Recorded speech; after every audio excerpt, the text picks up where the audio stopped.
कलिंग युद्ध इतिहास रे घटिथिबा एमिति एक घटना जहाँकि एक निष्ठुर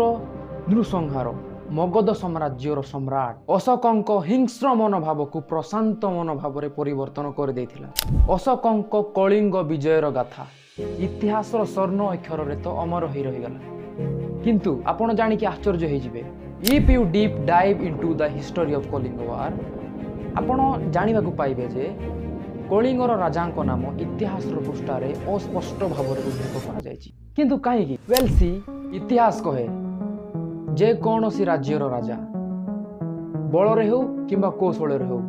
जदि अन्य कौन सी राज्य को जय करना से पर्यंत सही राजा नाम इतिहास स्वर्ण अक्षर उल्लेख कर